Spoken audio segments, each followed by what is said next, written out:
TAV passa sopra la falda inquinata di sostanze perfluoroalchiliche.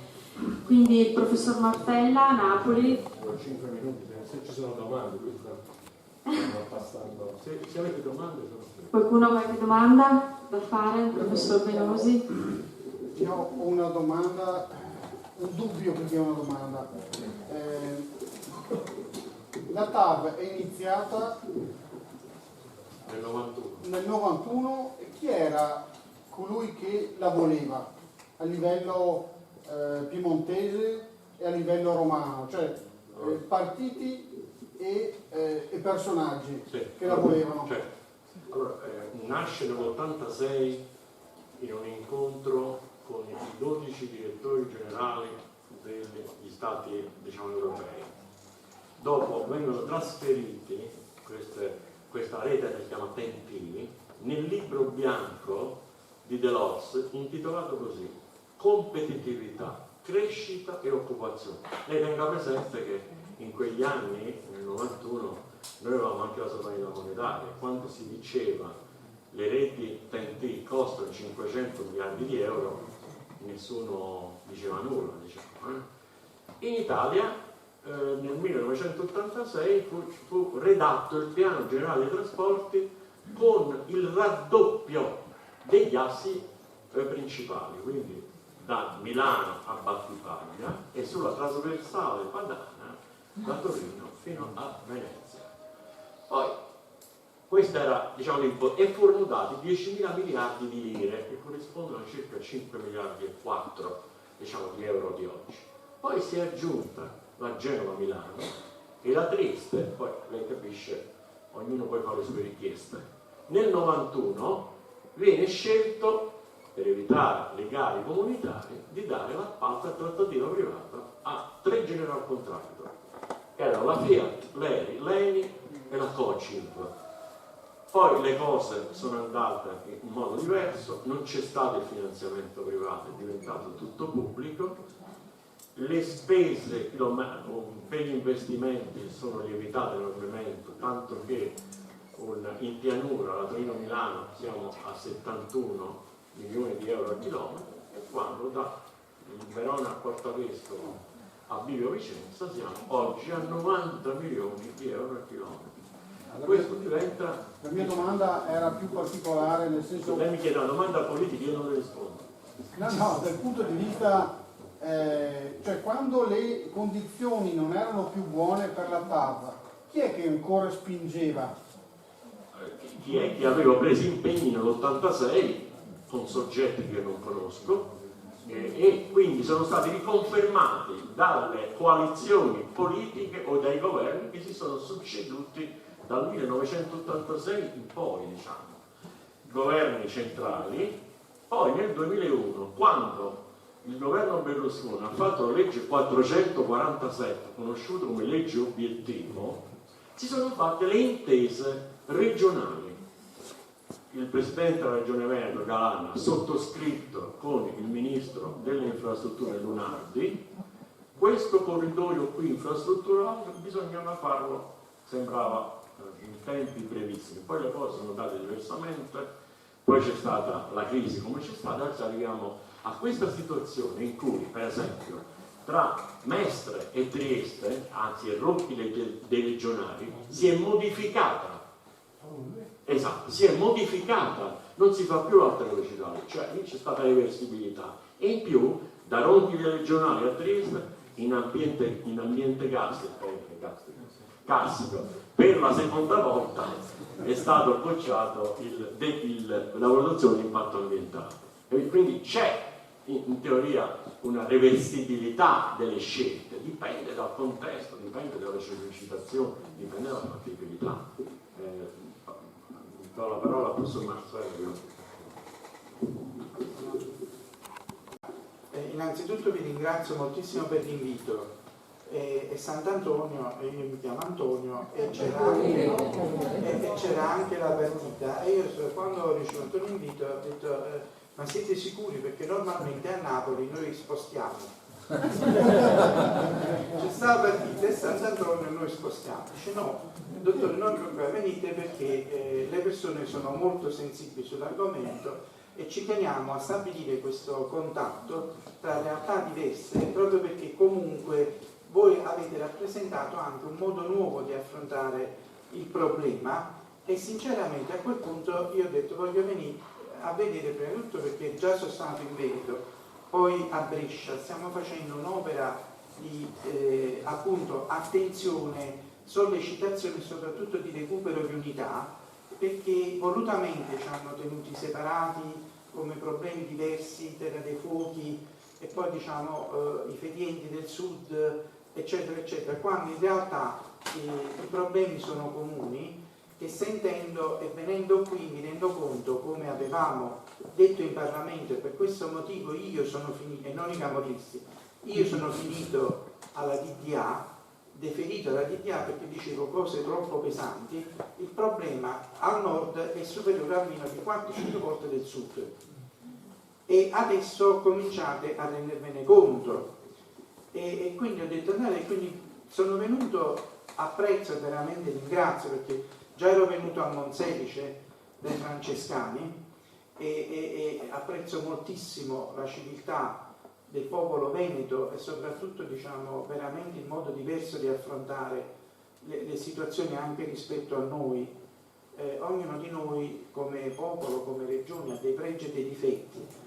Voi state qui, siete attenti, il problema è che rispetto a noi siete stati un po' troppo fiduciosi e noi siamo un po' più sgamati, siamo un po' più, noi non ci fidiamo di quello che ci dicono le istituzioni e per molti versi abbiamo fatto bene e abbiamo cominciato a fare tutto un discorso tra di noi e poi ci siamo agganciati all'unica vera istituzione sensibile ai problemi del territorio, come vedo anche qua. Per questo ve l'ho chiesto, Parrocchia San Paolo, a me a Caivano c'è il famoso Padre Maurizio che mi ha ascoltato e ha preso in mano la fiaccola. Qui siamo, vedo, nella chiesa di San Paolo e quindi diciamo quando la chiesa prende in mano certi problemi anche con Papa Francesco si spostano un po' le situazioni di attenzione e in realtà io sto facendo questo lavoro di raccordo, mi definisco ormai l'Omero della monnezza, diciamo vado girando a raccontare i danni,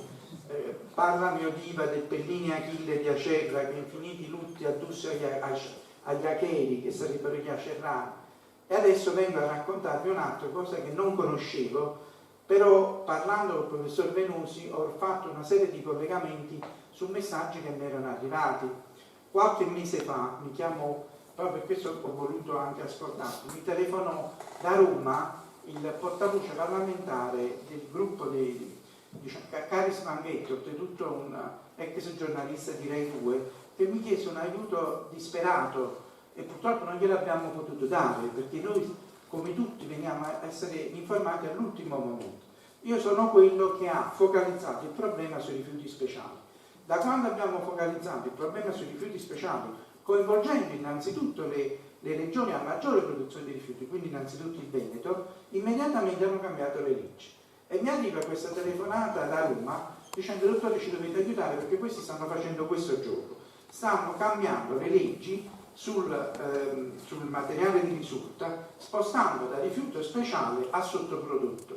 Qual è la differenza? Una differenza fondamentale. Il rifiuto speciale comunque dovrebbe avere dei riconoscimenti, delle tracciabilità che adesso vi spiegherò perché non si usa la ferrovia, ma ha l'obbligo del trasporto su gomma perché si cambia il girobolla perché non è mai cambiato nulla e si cambia la natura. Con sottoprodotto non c'è bisogno neanche di questo e quindi adesso diventando sottoprodotto quello che si scava si riutilizza dovunque e quantunque. Non sapevo, perché non avevo seguito, la necessità per cui si doveva fare questo, perché nel momento in cui da noi si è cominciato a fare attenzione, a Brescia si è alzato il livello di attenzione sui PCB e qua cominciava a scoppiare la questione del PFOAS, è evidente che adesso a questo punto parte una partita che non era più gestibile, anche con le regole truccate che c'erano adesso, dovevano, quindi noi arriviamo sempre un passo dopo e dobbiamo dire grazie se c'è ancora qualcuno,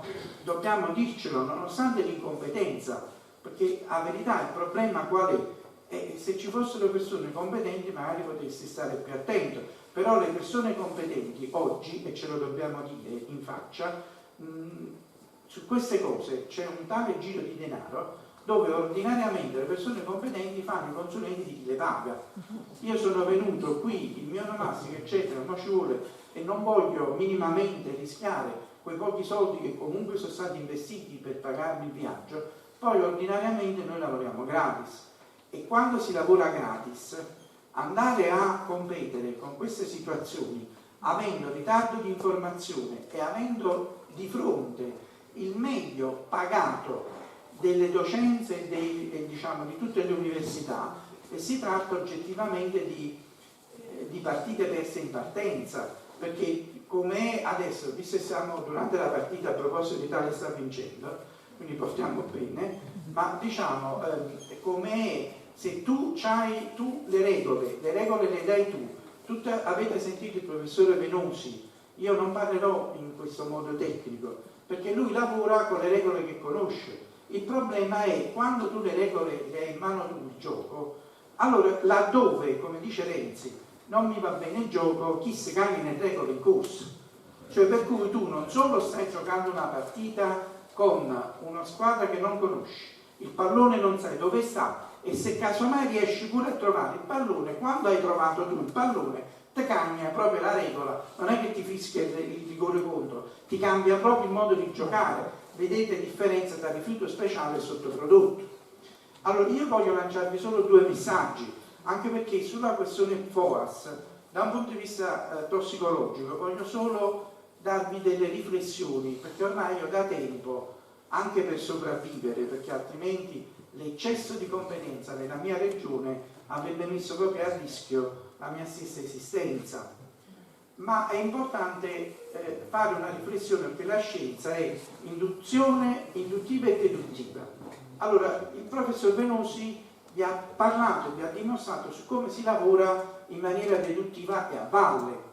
In realtà noi dobbiamo ragionare a monte e dovremmo cercare di spostare il problema a monte, perché finché non ragioniamo a monte, andare a tappare o cercare di tappare tutti i buchi a valle, vi faccio presente l'entità di quello che stiamo parlando, perché i dati ufficiali ci stanno pure in Veneto, è una situazione talmente enorme sulla quale comunque saremo sempre e comunque Don Chisciotte contro i mulini a vento, finché noi non ci decidiamo ad avere chiarezza e trasparenza, e si può fare sulla situazione a monte. Cioè io da medico vi vengo a dire che non ha alcun significato a valle andare a dosare con costi enormi e con l'ago nel pagliaio, perché se io vedo il FOAS nel sangue dei 90.000 padovani, per esempio non vedrò il PCB. Voglio dire, andiamo a vedere quanti PCB ci stanno. Abbiamo una situazione antropica tale, e questo è il concetto, noi possiamo vedere una cosa, non ne vediamo un'altra, e il problema dell'impatto sulla salute non è dato dal singolo evento. Fosse Maronna il problema fosse solo il fumo di sigaretta. Allora io fumo di sigaretta, c'è un unico parametro, vado a vedere qual è il problema del danno alla salute ambientale, e dove si trincerano tutti i colleghi, importanti professori, che è un danno cumulativo e multifattoriale. Allora io da tempo ho parlato, ed è quello che ci sta colpendo tutti, di teoria della lapidazione. E che cos'è la lapidazione? Cominciamo a ragionare un attimo, perché noi, ed è questo l'altro messaggio, vediamo se riusciamo. Quando noi parliamo di medicina, noi parliamo innanzitutto di qualcuno che pensa ed è obbligato ad agire, ma sempre dopo aver riflettuto. Cioè il medico per sua natura è qualcosa che deve agire, innanzitutto si fa carico del malato, ma si fa carico del malato dopo aver pensato, e quindi dopo aver pensato agisce. Cioè nessun medico può agire senza aver fatto la diagnosi. E qua stiamo parlando del medico ippocratico, che ci siamo completamente scordati, che lavora non già sul singolo paziente, ma lavora in termini di salute pubblica. Primo problema, cosa è accaduto in termini di prevenzione?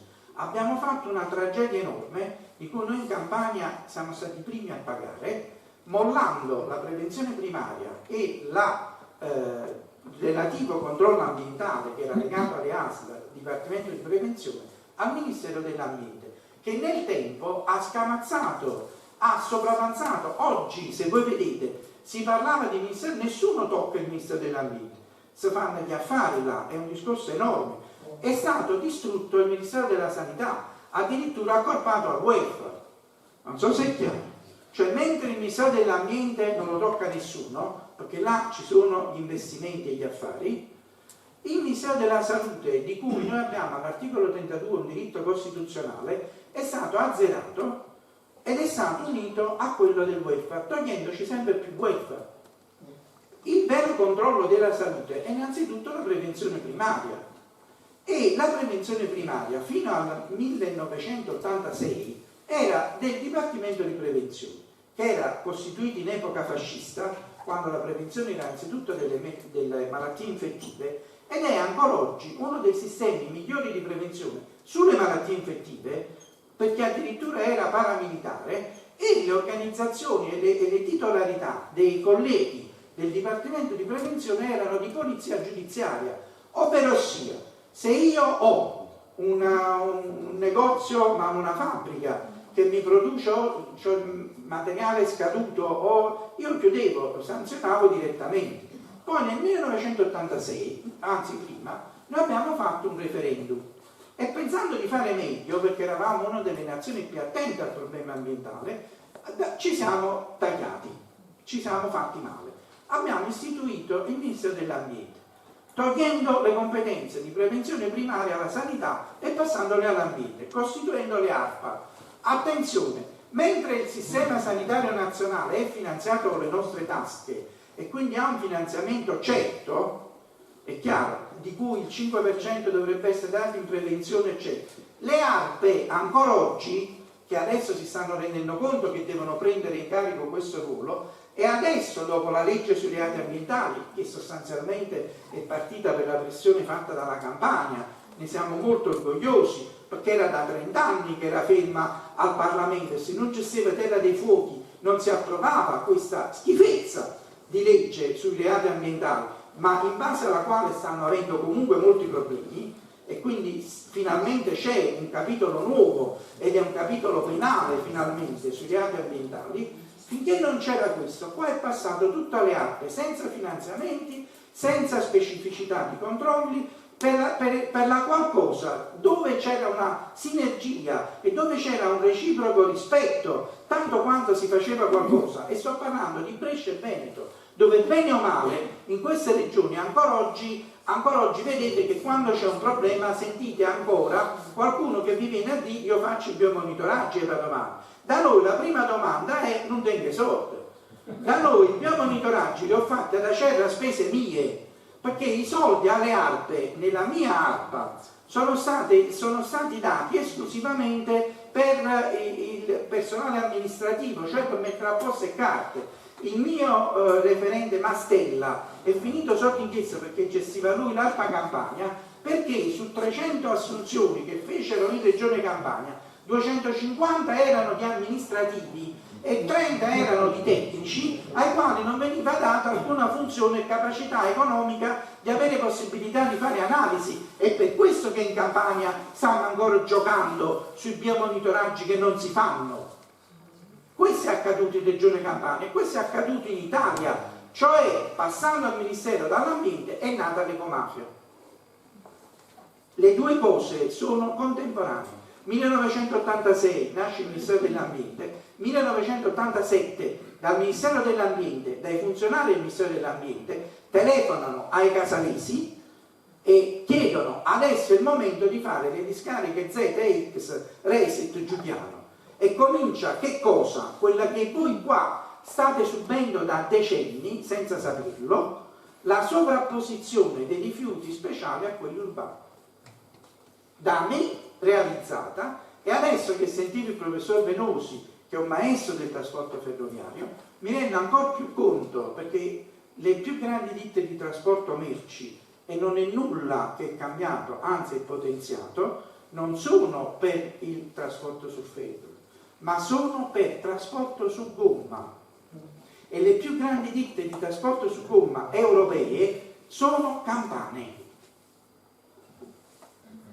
Le più grandi ditte di trasporto su gomma europee, e se casomai provate a fare un controllo, queste ditte cambiano sede legale dalla Campania all'estero, innanzitutto Romania. Vi dice qualcosa quando adesso le coballe finiscono in Romania, come dice Renzi? Allora, il vero problema che non abbiamo compreso, e non vi voglio tardare perché diciamo io voglio arrivare direttamente, ecco qua. Allora, primo, noi stiamo subendo una lapidazione ambientale che è terrificante, perché è multipla, e il nostro genoma che è colpito non è quello strutturale, ma quello che esprimiamo, cioè il 3% del genoma, cioè l'epigenoma. Quando io mi sono laureato nel 1980 c'era una medicina, adesso c'è un'altra medicina, cioè le malattie che c'erano nel 1980 non sono le malattie che ci sono oggi. Patogenosi, avete sentito che concetto è? È quell'evento che le malattie di un determinato periodo storico, che sono sempre la somma di due fattori, la pressione ambientale e la pressione microbiologica. Dalla somma delle due pressioni noi abbiamo storicamente dei periodi storici, ogni periodo storico è caratterizzato dalle sue principali malattie legate a quel periodo storico. Esempio, due mondi totalmente differenti, America e Europa. Si trova l'America ufficialmente, a quel punto si comincia a importare materiali ma anche malattie. Noi importiamo, regaliamo agli americani il raffreddore e l'influenza. Abbiamo fatto fuori tutta la Nuova Zelanda col raffreddore. I Maori non sono stati fatti fuori dai fucili dei pastori inglesi. I pastori inglesi, quando si scopre la Nuova Zelanda, erano talmente isolati da migliaia di anni che, avendo un pastore inglese il raffreddore, ha fatto fuori 3 milioni di Maori col raffreddore, e non sono stati soltanto gli archibugi e i cavalli che hanno sconfitto gli aztechi quando arrivano i conquistadores, ma le malattie infettive, in particolare, ripeto, quelle a trasmissione oro-orale, che erano appunto influenza, eccetera, a cui erano totalmente impreparati gli americani. Viceversa, gli americani ci hanno regalato la sifilide. Gli americani, attraverso un sistema che passava via anche animale, noi abbiamo importato in Europa la sifilide, e gli anni dal 1400 al 1600 sono stati caratterizzati in termini di grandi epidemie anche in questi territori, no? Basta che pensiamo al 1600, al Manzoni, a Napoli 1653, 3 napoletani su 4 muoiono per la peste bubonica. Quella veniva dal Medio Oriente attraverso la Yersinia pestis, più la sifilide che veniva da Occidente, portata con anzichenecchi eccetera in giro. Noi abbiamo devastato l'Europa fino al 1800. 1800 poi compare una malattia che diventa sociale, che è molto simile a quella che oggi potremmo vedere provocata dalla chimica dell'amianto, PCB e PFOS, cioè la tubercolosi. Cos'è la tubercolosi? È la presenza di un bacillo al cui interno i nostri fagociti che lo assorbivano lo fagocitavano ma non erano in grado di eliminarlo, o trovavano una convivenza e quindi c'era la possibilità di avere una malattia cronica, oppure non trovavano la convivenza, c'era una reazione immunitaria eccessiva e non efficace che ti portava a fare buchi in polmone e si moriva di tubercolosi. Cosa sta accadendo oggi con il nostro inquinamento chimico?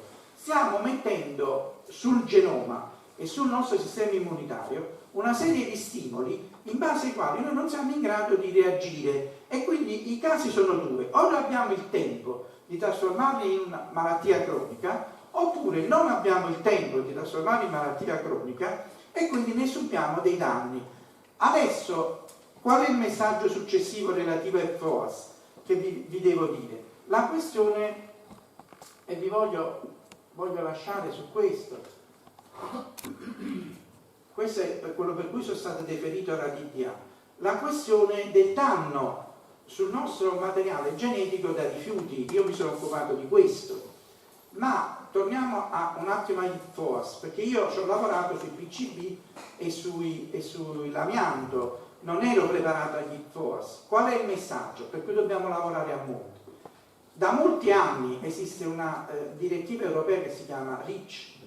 La direttiva europea REACH, che è totalmente disattesa, impone a tutte le ditte che presentano materiale innovativo di fare dei test tossicologici non a valle ma a monte. Cioè, prima di mettere in commercio una sostanza tu dovresti avere almeno un'idea di quello che fa. E c'è una cosa che ci ha fregato tutti, e ne parlavo prima con il professore Venusi. Tutti hanno sottovalutato il danno delle sostanze cosiddette inerti, perché noi abbiamo ragionato, e questo è il concetto per cui in medicina servono gli scienziati, però molto di più servono i filosofi, perché noi medici dovremmo pensare prima di agire e usare il metodo scientifico, non essere scienziati, perché il medico scienziato è un aggettivo con un sostantivo. Noi oggi l'abbiamo trasformato in un ossimoro, cioè se si mierica non si scienziato, se si scienziato non fa mierica, te ne fotti. L'importante è dare la scienza. In realtà noi dovremmo prima capire, ma io per andare dove devo andare, scusatemi il richiamo, ma sono sempre figlio Totò, ma io per andare dove devo andare, ma per dove devo andare? Se noi non sappiamo dove dobbiamo andare e quindi non ci riusciamo a capire, allora una cosa ci ha fregato tutti, e vedi la tubercolosi, come è cambiata. Quando io mi sono laureato nel 1980, malattie come l'Alzheimer non esistevano, patologie come l'autismo non esistevano. Non so se è chiaro. Io quando mi sono laureato ho fatto clinica neurologica nel 78, se io sapevo l'autismo e l'Alzheimer pigliavo 55 lode, non lo sapeva nessuno. Oggi, e questo è un discorso che vedete non ci ragioniamo abbastanza, quando io studiavo era un bambino ogni 7500 che nasceva autistico, oggi siamo a uno ogni 68. Non è cosa che possiamo attribuire né ai geni né allo stile di vita individuale. C'è qualcosa che non vediamo e che non vogliamo affrontare. Si sta focalizzando per esempio sull'eccesso di pesticidi, c'è qualche pesticida sotto inchiesta, non da noi ma dalla ricerca americana, perché si stanno ponendo il problema, il famoso glifosato. Negli Stati Uniti si sta applicando il principio di precauzione, da noi giusto in questi giorni se ne siamo fottute, e stamattina Confagricoltura ribadiva una cosa sulla quale vorrei che ragionasse proprio qua, perché siete quelli che ne usano di più di glifosato. Dice, il problema del glifosato non si pone, diceva stamattina i rappresentanti di Confagricoltura, perché lo usiamo prima del prodotto, quindi si usa prima, non ci azzecca niente con quello che poi si coltiva dopo, favorisce quello che si coltiva dopo e non va nel prodotto. Verissimo, ma come ha spiegato il professore Veloso e come è facile capire a chiunque, tutto quello che finisce nella terra poi finisce nell'acqua. Allora voi adesso giustamente vi state preoccupando del FOAS, qualunque cosa finisce nella terra poi finisce nell'acqua, ci finisce pure il glifosato. E qual è il combinato disposto dalla somma del glifosato, del FOAS, del PCB?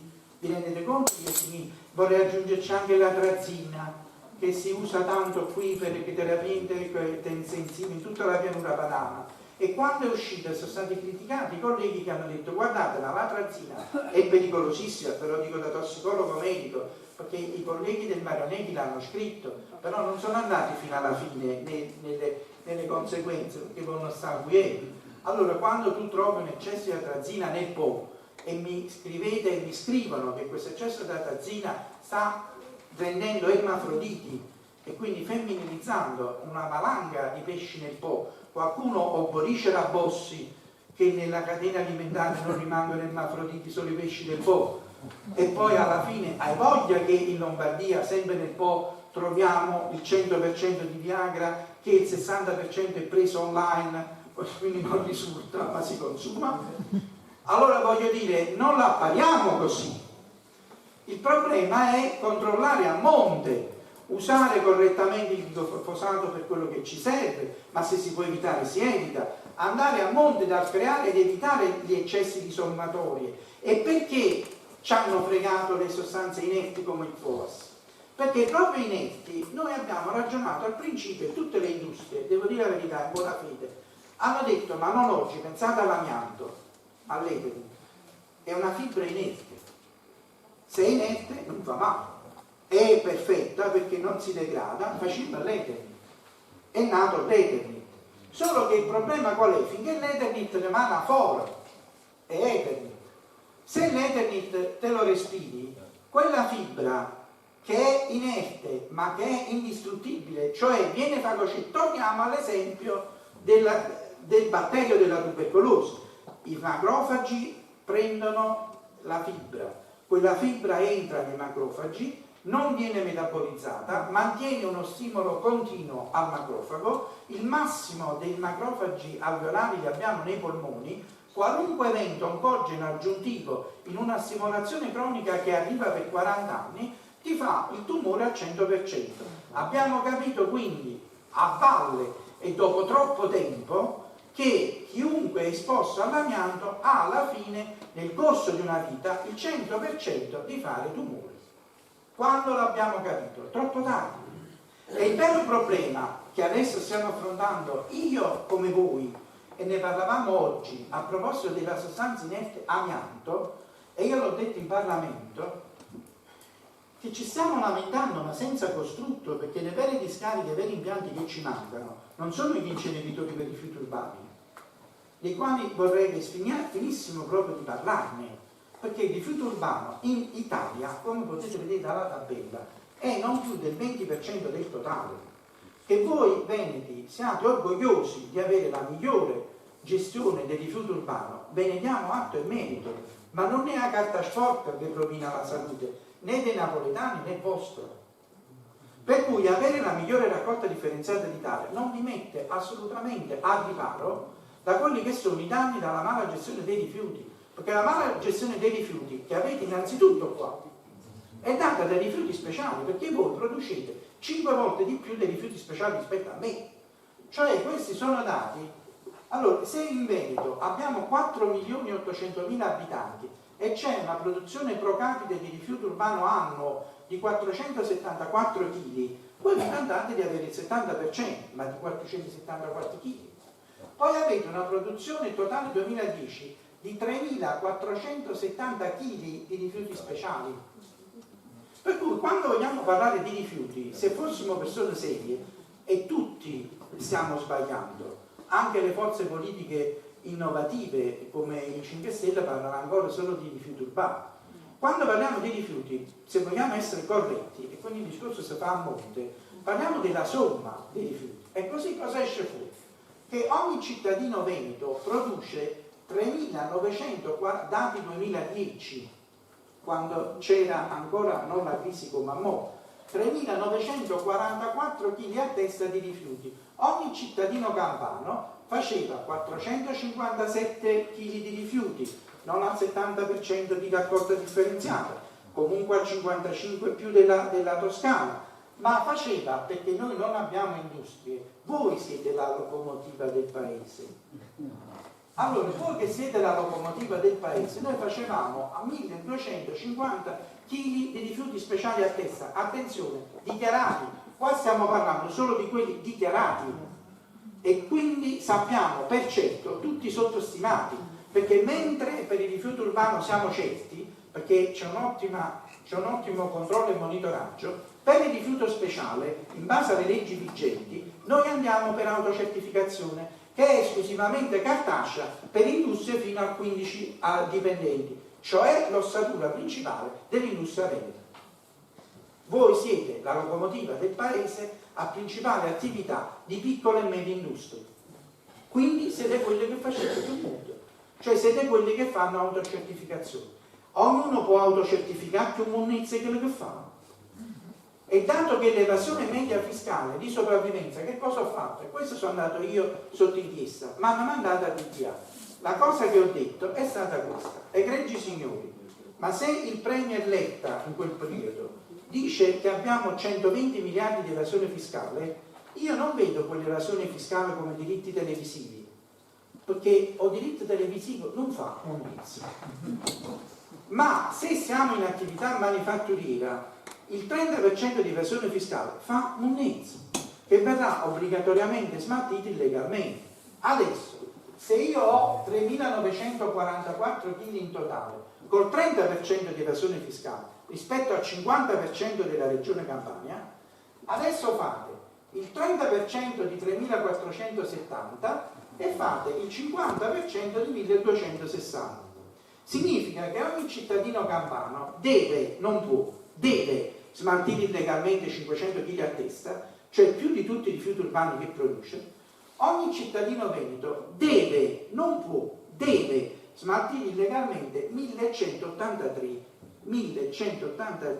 kg l'anno pro capite. Cioè voi illegalmente smaltite in questa regione, stimato, sottostimato, non meno di 1 tonnellata di rifiuto speciale a testa. E secondo voi ci sono due cose, vedete come tutto torna. I primi siti a essere inquinati sono stati vostri, Monselice, tutti, dovunque potevano sversare hanno sversato. In più, quello che è arrivato in eccesso o quello che costa di più hanno utilizzato il trasporto su gomma. Adesso vedete come tutto torna. Chi è il trasporto su gomma? Sono io. Il trasporto su gomma ha permesso il trasporto internazionale e nazionale dell'eccesso di rifiuti speciali, quella che costa in più. Ovviamente quella che costa in più smaltire è pure quella che fa male in più. Però quando ce ne siamo accorti e stiamo pagando, il problema non è che l'abbiamo risolto, noi l'abbiamo deviato. Attualmente, e vedete come tutto torna, perché non si fa il trasporto su ferro? Non si fa e non si deve fare. Perché il trasporto su ferro, per sua natura, è più facilmente controllato. Quando io faccio trasporto su gomma, cosa che non posso fare sul trasporto su ferro, io ho la tappa intermedia. Qual è la tappa intermedia? Quella che fino ad oggi si faceva e che adesso non serve più.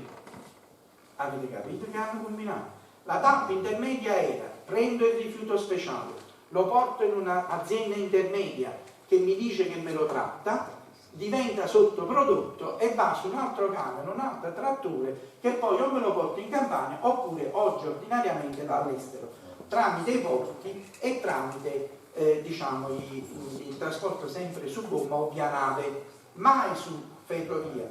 Quando noi abbiamo trasportato i rifiuti, vi ricordate le emergenze campane, finite emergenze campane, qual era lo scopo dell'emergenza? Sommare il rifiuto urbano, che noi siamo furbi, è tutto un giro economico, usando il rifiuto urbano come copertura del rifiuto speciale, noi che non abbiamo impianti, siamo a 0 impianti per rifiuti speciali, noi passiamo tutto fuori, sommandolo all'urbano, pagando sulle nostre tasche. Questo è il motivo per cui non abbassiamo le tariffe, perché noi sommiamo sul rifiuto urbano e il rifiuto speciale il regime di evasione fiscale.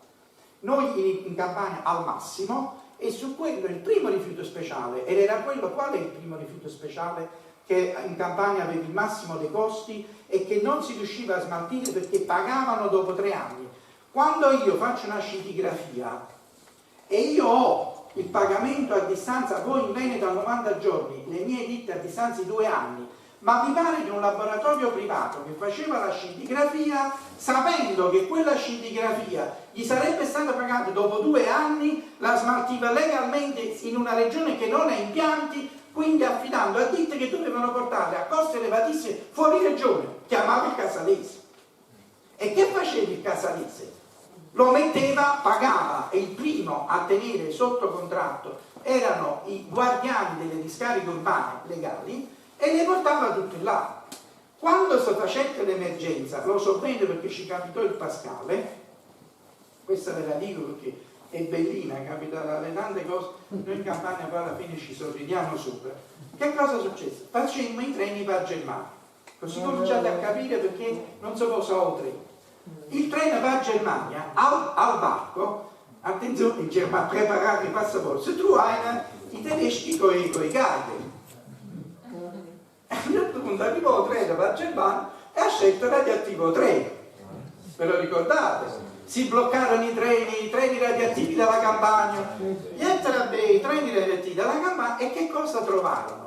Qual era la radioattività? Tenimmo il centrale nucleare? No.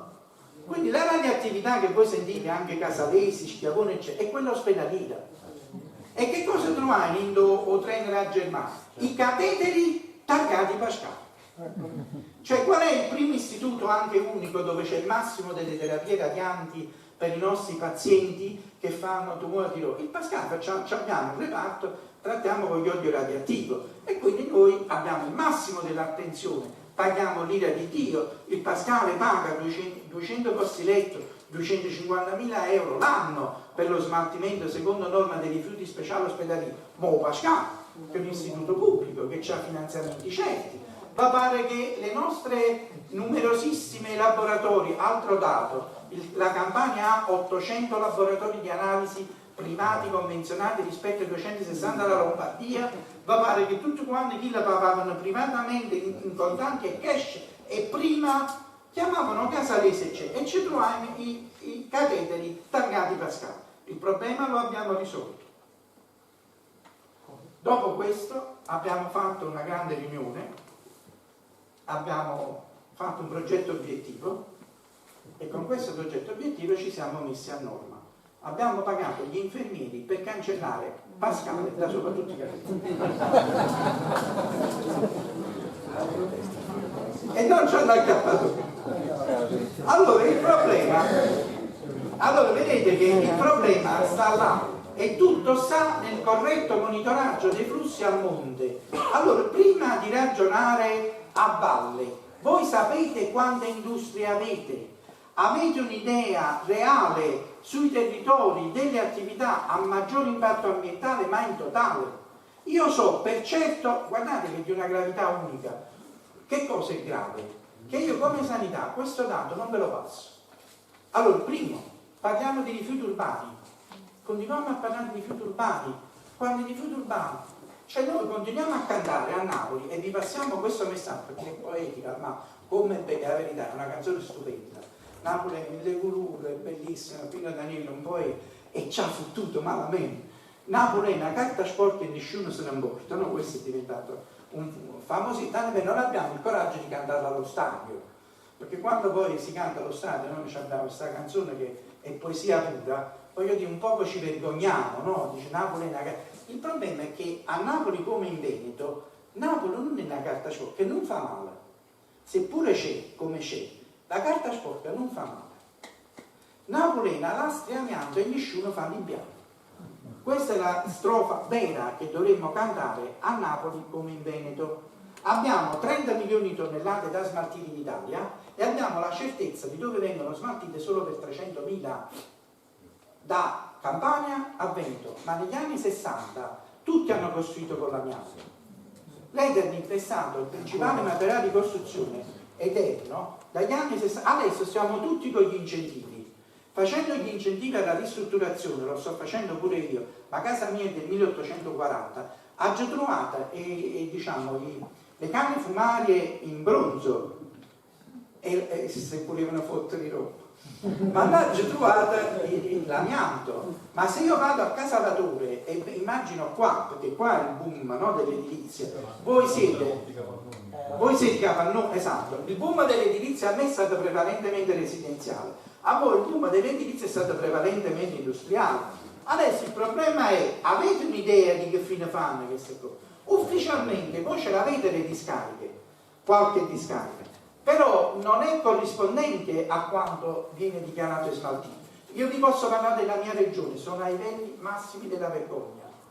Io ho 3 milioni di amanto stimato, sono 2 dichiarazioni ISPRA che si fanno ogni 4 anni, in cui sono l'unica regione d'Italia a dire che ho 0 ufficiali dichiarate, 0, siamo l'unica regione a rifiuti 0 industriali però. Cioè, io ufficialmente non ho dichiarato neanche una discarica né un impianto a norma per rifiuti speciali e io che sto facendo i lavori stiamo facendo una emissione dalla regione che non abbiamo, quindi discariche, quindi ufficialmente dovrebbero andare fuori, siamo gli unici che dichiarano 2 volte che stiamo cacciando ogni volta meno amianto di quanto della volta precedente. E attualmente l'affidamento della raccolta dell'amianto in Campania è stato affidato ad una ditta condannata fino alla Cassazione per smaltimento illecito di rifiuti speciali. Attenzione, è esiste una legge Severino per i sindaci, non esiste una legge Severino per chi fa queste cose sui rifiuti speciali. Cioè, principio di precauzione. Permetti che come principio di precauzione io non dico la condanna in Cassazione, ma almeno in primo e secondo grado, tu che sei stato condannato per smaltimento di rifiuti illeciti, taglievano poca miezza? Ebbene, sul libro che vi consiglio di leggere, Morto per dovere, il tenente Mancini, indagando sulla Campania da Roma, parlava pure di Brescia. L'intera gestione dei rifiuti speciali in Italia è legata a una lobby ristretta di 20-30 industriali, in cui i 3/4 sono del nord per ovvi motivi, e che attualmente ancora gestiscono l'intero flusso di Italia.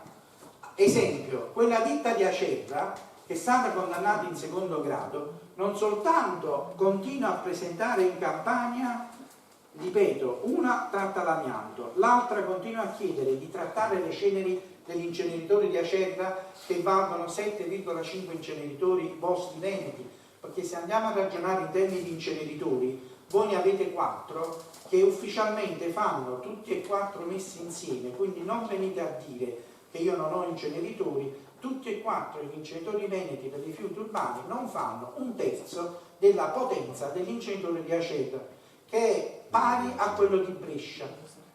E perché Brescia e Acerra sono le 2 zone con gli inceneritori ufficialmente per rifiuti urbani più grandi d'Italia? Perché sono le 2 zone a maggiore sviluppo di che cosa?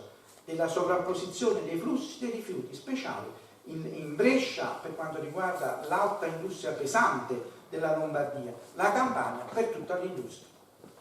Allora vedete che il primo punto che dovremmo prendere in considerazione è la trasparenza dei flussi, perché se non prendiamo coscienza di qua, a me non mi fa paura niente, ma se la Miteni produce questo, la domanda non è quanto adesso ne tenete nel sangue, ma quanto ne produce? Quanto ne produceva nel 66? Perché la scienza è induttiva e deduttiva. Allora, se io so quanto, parlavamo delle auto, se io so quanto consuma un'auto, sapendo che consumo un'auto che mi gira quello che il 2% è benzene, posso dedurre matematicamente con grande certezza quanto è la produzione di benzene in un'area se mi circolano 8 auto in 8 metri. Non so se è chiaro. Basta fare dei problemi delle elementari. Quindi il problema vostro innanzitutto non è come è sapere che nel 66 ha cominciato la produzione, si faceva a 8 atomi di carbonio, ora sono scesi a 4. Adesso sta produzione quant'è? E chi controlla che sia la realtà? Perché, e ve lo dico da tossicologo, la prima regola della tossicologia che ha insegnato il padre della tossicologia, Paracelso, è: tutto è veleno, niente è veleno, tutto dipende dalla dose. Per cui la prima regola nel curare le intossicazioni di cui cominciamo a renderci conto è fermare l'intossicazione.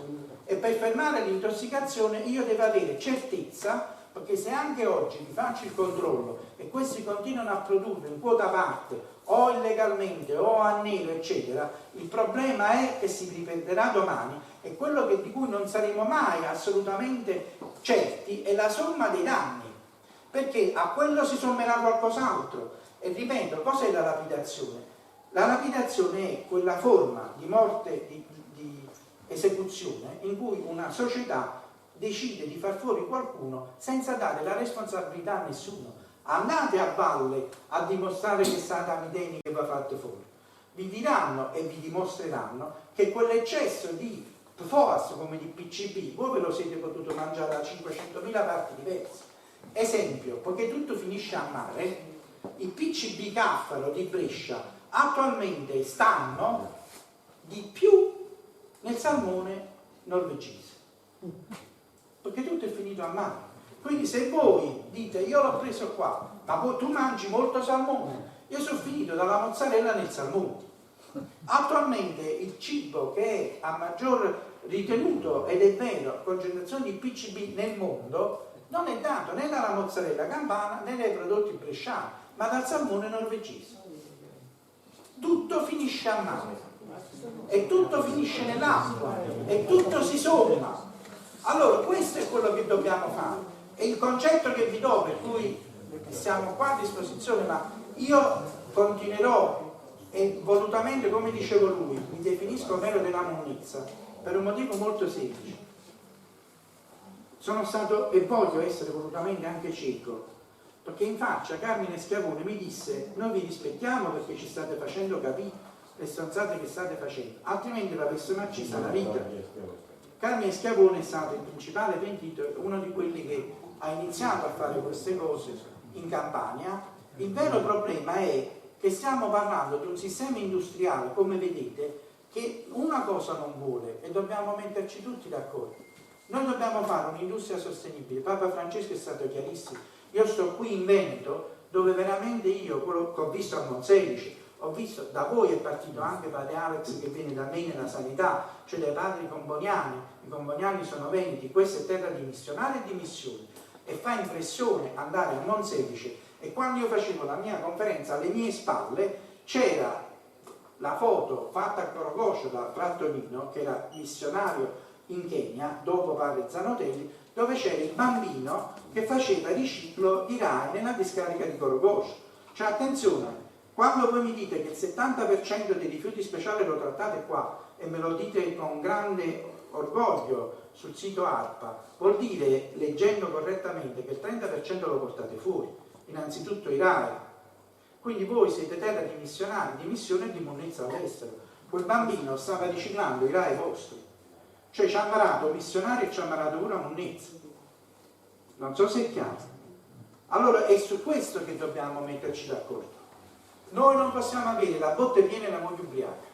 Sono venuto e ho visto una terra ancora bella, però quello che mi ha fatto, perché io sono una persona che gira molto, per questo io ho scritto prima l'Iliade e ora sto cantando l'Odissea, ci potete tornare a casa tra 20 anni, ma sto facendo tutte le discariche, tutta la monnezza d'Italia, mi hanno fatto girare la Lombardia, sto girando il Veneto, e quello che mi ha colpito della pianura padana, molto, come sta cambiando la pianura padana, è che dal lato lombardo sta diventando un grandissimo hub pericolosissimo di depositi di gas europeo. Cioè a Brescia, nel giorno padano, dall'altro lato si stanno preoccupando non solo dell'eccesso di discariche, ma si stanno preoccupando che stanno trasformando in un bombolone di gas sottoterra che fa paura in zone sismiche. Da quest'altro lato invece voi state diventando lo hub e il punto di cambio di che cosa? Come sempre è stato nella storia, dei flussi di merci. E quindi attenzione, quando parliamo di flussi di merci, e quindi voi siete Venezia, no? Cos'era Venezia? Il ponte tra l'Oriente e l'Occidente dei flussi di merci. Attenzione, il rifiuto speciale viene considerato merci, soltanto che non è seta. E qua è diventato il punto di passaggio delle merci Oriente e Occidente, passaggio a doppio filo, Oriente e Occidente. Portiamo la monnezza all'est, perché al momento siamo ancora noi che ne produciamo di più. Attenzione, stiamo importando monnezza perché una delle principali attività è anche il riciclo dell'industria proprio dei sottoprodotti. Vi siete scordati che Porto Marghera ha detto che adesso devono fare il biocarburante? Il biometano? Sapete che significa e che violenza è al mondo? Noi abbiamo già la disponibilità di produrre alimenti per il 120% del fabbisogno alimentare. Noi adesso mettiamo una parte del mondo a produrre vegetali per trasformarli in carburante. Proprio quando io oggi ho la possibilità di avere carburante, siamo già a produzione di rinnovabili in grado di renderci autonomi. Però adesso non si vuole ancora spingere su questo e stiamo spingendo ancora non solo sui fossili ma sui biocarburanti, che per me, che sono cattolico, siamo d'accordo, ma è una bestemmia, ancora più bestemmia, diciamo, di dire, che vi posso dire, diciamo, sulle app ci spostano sempre il problema, l'attenzione sui temi etici. Per me è molto più bestemmia preoccuparmi di fare un bambino secondo le regole, molto meno bestemmia, piuttosto che, diciamo, è bestemmia pura usare la terra per fare biocarburante. Cioè noi dobbiamo ragionare così, cioè dobbiamo innanzitutto capire che vogliamo fare. Chiudo ricordandovi che questa è una crisi finanziaria. Si salva dalla crisi finanziaria chi difende la prima industria, e non potete avere la botte piena e la moglie ubriaca. L'ho scoperto io a Cetra, dove quando venne il ministro all'epoca Nicolais gli acerrani che hanno la terra migliore della vostra, la più bella terra d'Europa, perché noi siamo vulcanici, però chiesero per cortesia, dateci la scienza, perché voi non potete fare l'industria e la terra, cioè non posso considerare uguali, come hanno chiesto e fatto ad Acerra, industria è quella della produzione di mozzarella, che a fianco all'industria di produzione di mozzarella si sono mise a fare l'industria di trattamento ceneri degli inceneritori. Sono due cose diverse, si chiamano industrie tutte e due, ma è evidente che chi tratta le ceneri e comunque i fanghi c'è non può essere così perfetto da non andare a disturbare quello che comunque a fianco deve avere l'ottimo per poter produrre il miglior prodotto che teniamo noi, che è la mozzarella. Allora non posso avere la botte piena e la moglie ubriaca. Se voi volete tutelare i vostri terreni, cioè si salva da questa crisi chi mantiene la valenza della terra. Già abbiamo il problema di usare troppi pesticidi e dovremo ritornare a usarli correttamente. Ma se io voglio avere il vino buono, la produzione buona, con diretto e qui, non posso contemporaneamente diventare il principale punto in Europa di produzione. Addirittura a me mi vogliono fare le stazioni di petrolio.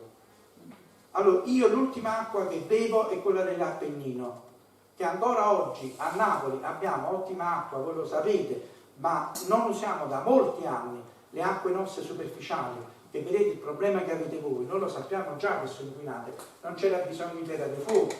Il vero problema è che ci salviamo perché noi abbiamo 24 fonti di acque minerali eccezionali, perché siamo la regione più vulcanica d'Italia e siamo tra le migliori produttrici di acque minerali, e sono soprattutto sull'Appennino, che sappiamo che essere il punto di scontro tra la faglia africana e la faglia europea. Negli Stati Uniti nessuno trivella su faglia, perché se mi si spacca una sola trivella, un solo tubo di petrolio, io che già non ho più l'acqua superficiale ormai da tempo, aggi perso pure l'acqua profonda. Signori, la battaglia che dobbiamo fare tutti oggi, ed è questo il messaggio, è la tutela dell'acqua, che non è solo da FOAS, è da tutto, e a mio parere non si fa andando a fare monitoraggio a valle. A mio parere si fa facendo sviluppo corretto, sostenibile e trasparente a monte. Io non sto dicendo che voglio chiudere la mitera. La faccia mia, come diciamo a Napoli, la faccia mia sono pieni tutti quanti. Però nessuno in Regione Campania, così come in Veneto, può permettersi di continuare a pensare di essere la nazione a maggiore lavoro a nero. Io lo sono per tradizione, voi lo siete per sopravvivenza, voi lo siete perché siete la regione a maggiore traino, ma con le industrie più piccole, che quindi, come avete visto, sta soffrendo di più per la crisi. Lavorare a nero significa smaltire a nero significa farci solo male. Allora dobbiamo fare delle scelte che sono scelte di sostenibilità. Non mi preoccupa la TAP in quanto tale, perché avete visto che se andiamo a vedere è solo trasporto passeggeri. Quello che mi preoccupa è, come ha detto bene il professor Venusi, che per fare sta TAP stanno usando un altro sistema per smaltire i vostri rifiuti speciali in maniera subdola, trasformando quello che è un rifiuto speciale in sottoprodotto. Questo non si può fare. E là sta il segreto. Ed è per questo che si insiste nel fare delle grandi opere che apparentemente non hanno senso. Apparentemente non hanno senso. Servono per smaltire immondizia. Ma anche la pedemontana per caso... Vi rendete conto che la pedemontana serve per smaltire immondizia? Cioè, se adesso voi ragionate come ragiono io, cominciate a inquadrare tutto. Cioè, non serve la tratta che non c'ha, ma perché si pensa per forza di fare delle tratte dove, se andiamo a fare valore, non c'è produzione? Vi rendete conto adesso perché? Perché il principale meccanismo attuale di smaltimento dei rifiuti speciali è quello proprio dei soppali. Le rotonde, le autostrade, gli svincoli, danno i parcheggi. Questo vale per noi come vale per voi. C'è una grande differenza, che io ho 4 volte meno la vostra produzione industriale. Adesso regolate. Non pensate a dire siete per terra dei fuochi, noi siamo terra dei fuochi. Se intendiamo per terra dei fuochi lo scorretto smaltimento dei rifiuti speciali, siamo tutti terra dei fuochi. Io sono venuto a dirvi questo. Anzi, siete voi 4 volte di più terra dei fuochi rispetto a me. Ed è questo quello che vi deve muovere stasera. Spero di non avervi tediato troppo. Vi ringrazio veramente perché siete state persone, e io questo porto da me nel cuore e porto in campagna. Non so se i filmati ci saranno, poi li trasmetteremo. Io ci tengo a dire Basite subite Marfella durante la partita.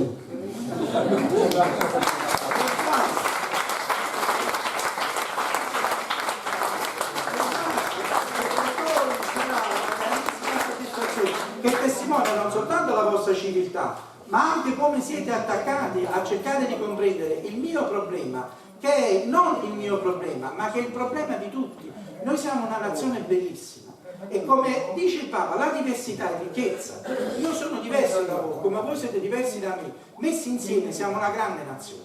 Veramente su questo dobbiamo dire a Renzi che dice la verità. Il problema è che Renzi deve smetterla di stare a sentire soltanto le lobby industriali. Io sono orgoglioso di essere una grande nazione, non sono orgoglioso di essere un servo delle lobby industriali. Confindustria non si deve preoccupare soltanto dell'articolo 18. Confindustria si deve preoccupare di fare sviluppo sostenibile in una nazione che ama il lavoro, perché lo abbiamo sempre amato. Ma cosa è diventato diverso da quando è nato Confindustria? Io ho visto la storia di Luisa Spagnoli, è una storia bellissima, è stata resa quasi una santa, ma quella era una persona come tutti i vostri padri, i vostri nonni, come i miei padri e i miei nonni. Era gente che ci buttava il sangue in fabbrica. Luisa Spagnoli è quella che ha reso onore a lavoratori donne, perché ci ha lavorato, era la prima che faceva l'industria e faceva l'imprenditoria partendo dal lavoro nell'industria. Seconda generazione l'ha rispettata, terza generazione sono diventati finanza. E la terza generazione di Luisa Spagnoli, della Ducati, è la Guidi che si è messa a fare finanza, è la Marcegaglia che si è messa a fare trasmettere dei rifiuti. Perché il problema è che questi, terza generazione, non hanno più rapporto col lavoro, hanno rapporto solo con la finanza. È quello che sta distruggendo Confindustria e l'Italia. Ed è questo che non possiamo permetterci. Perché questa è una nazione fondata sul lavoro, non fondata sulla finanza. Nessuna nazione può essere fondata sulla finanza. Perché quando, come dicono gli indiani, vi accorgerete che il denaro non si mangia, allora vi accorgerete che la nostra migliore terra è stata distrutta.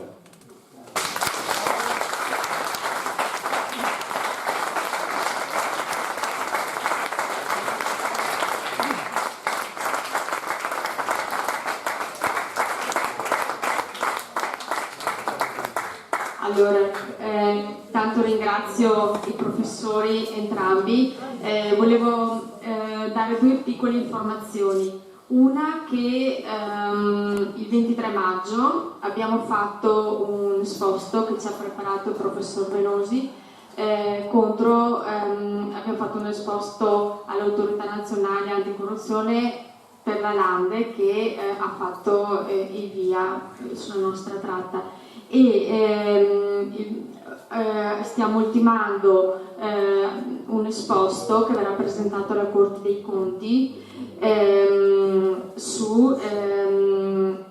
per il sindaco Variatti che allora lascio parlare. Si sta mettendo a posto un esposto per la Corte dei Conti, sì, praticamente sul sondaggio che ha fatto il sindaco sperando denaro pubblico, insomma, ecco, quindi presenteremo anche quello. E io ringrazio tutti per essere venuti qua. Ora il professor Venosi e l'architetto Follesa, che questa sera stava male e non è venuto, ci prepareranno le osservazioni per il via. Il professor Venosi si occupa anche di fare le osservazioni del VAR sulla valutazione impatto sanitario. Voglio essere chiaro su questa roba qui. Io mi sono impegnato a fare le osservazioni al piano, però è un'osservazione di tipo giuridico, non tecnica, perché l'osservazione tecnica richiede, insomma, voglio essere chiaro che l'osservazione concernerà il mancato rispetto del regolamento attuativo dello studio di impatto ambientale e i passaggi che non sono stati fatti, ma le questioni riguardanti il monitoraggio al Travalì, io vorrei essere sincero perché è una montagna di roba, però mi impegno ad elaborare per la prossima settimana l'osservazione tipo giuridico al piano sulle rocce, terre da scavo riutilizzate in difformità alle direttive europee e in difformità al regolamento attuativo che disciplina lo studio di impatto diciamo, ambientale. Però un'altra cosa che vi devo dire, che soprattutto chi è che la posta elettronica certificata, state addosso al Ministero dell'Ambiente e ogni integrazione che mette, ogni cosa che fa, mandate richieste di chiarimenti, fate osservazioni, insomma, detta tra di noi, il gruppo istruttore della Commissione Speciale Via del Ministero dell'Ambiente deve sentire il fiato sul collo, perché solo se sente il fiato sul collo si metterà nella condizione di rispettare la legge, non fare scontri, perché purtroppo funziona così, scontri nel senso che non mi dà fastidio nessuno, per quieto vivere, una volta che ho chiesto un'integrazione alla documentazione, una prima volta, una seconda volta, poi faccio il parere di compatibilità ambientale, metto una serie di prescrizioni e poi se ne parla. Un'altra questione, non riguarda Montebello, ma riguarda lei, il pezzo che va da Verona, Porta Vescovo fino a Montebello, la verifica di ottemperanza alle prescrizioni del progetto preliminare della direttiva 94 del 2006, quella va verificata ed eventualmente impugnata, che già come è stata fatta la tratta ovest da Brescia a Verona, dove è stata impugnata e dai sindaci con lo studio Sartori di Verona e dai frati Daniele, anche i frati del Frassi o il consorzio Lugano. Il consorzio Lugano e le amministrazioni ha fatto un suo ricorso, noi come comitati ne abbiamo fatto uno nostro. I frati hanno fatto un altro ricorso. No, i fatti non hanno fatto niente, il consorzio Lugano uno è Sartori, non tu capito. Lei, Daniele, voi nella parte che va da Porta Vescovo fino a Montebello state addosso alla verifica di ottemperanza. Allora si prendono le prescrizioni della delibera 94, si va a verificare quello che dichiara Irigato 2 e si vede le inottemperanze o i differimenti tra le prescrizioni della delibera 94 del 2006 e il rispetto che fa il general contractor. Dopodiché, nel momento in cui il gruppo istruttore dichiara conclusa la verifica di ottemperanza alle prescrizioni e non è coerente con quanto scritto, anche lì si impugna non solo al TAR, oppure trascorsi 60 giorni fare ricorso straordinario al Presidente della Repubblica. Daniele, vieni qua.